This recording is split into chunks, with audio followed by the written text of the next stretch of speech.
মাস 10 দিন পরে জন্ম নিব মাসের ঘরে মাগো।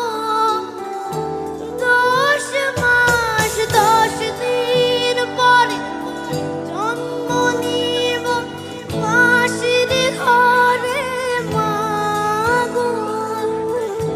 তখন যদি চিনতে পারিস দেখবি গলায়